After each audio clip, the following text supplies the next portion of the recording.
It was Aunt Tuesday, like any other, when Leo first saw her. He was arranging a new display of antique maps in his little bookshop, the scent of old paper and leather in the air.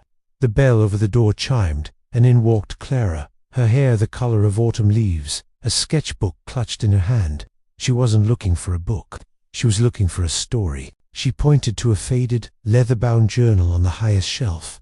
"What's that one story?" she asked, her voice soft but curious. Leo smiled. "That," he said, climbing the rolling ladder, "belonged to a sea captain from the 1800s, full of his adventures, his heartbreaks, and a hand-drawn map of a place he called the Isle of Whispers." He handed it to her. Her fingers brushed his, and a jolt, like a tiny spark of static electricity, passed between them. She opened the journal carefully, her eyes wide with wonder. From that day on, Clara became a regular. She'd come in every Tuesday, pick an old book, and ask for its story.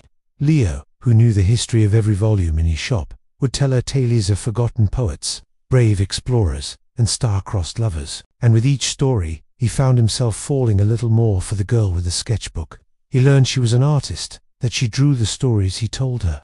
He saw his dusty shop transform through her eyes into a magical labyrinth of adventures. He started saving the best stories for her, the ones with happy endings, hoping to see her smile. One rainy afternoon, Clara came in, looking a bit down.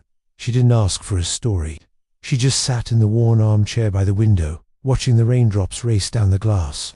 Leo brought her a cup of tea. "No story today?" he asked gently. She shook her head. "I'm running out of inspiration, Leo. My sketchbook feels ... empty." Leo looked around his shop, at the shelves overflowing with tallies waiting to be told. Then he looked at Clara. He took a deep breath. "Have one more story," he said, his heart pounding. "It's about a quiet bookseller who spent his days surrounded by the stories of others, thinking that's all his life would ever be. He loved his books, but his world was black and white." He paused, his eyes meeting hers, and then a girl with hair like autumn leaves and a world of color in her sketchbook walked in. She taught him that the best stories aren't the ones written in old books. They're the ones you're brave enough to start yourself. Clara's eyes glistened. She didn't say anything. She just opened his sketchbook to a fresh page, and at the top she wrote a new title, "The Bookseller and the Artist." She looked up at Leo, a slow, beautiful smile spreading across her face. "I think," she said softly, "this is going to be my favorite story." And so, their own story began, not on a dusty page, but between the shelves of a little bookshop, filled with the promise of countless chapters yet to come. They found their inspiration not in old ink and faded maps, but in each other. Leo's bookshop was no longer just a place of old stories. It became the beginning of a new one, a love story that was more beautiful than any he had ever read. And every Tuesday, when Clara came in, it was no longer just to hear a story, but to continue living one.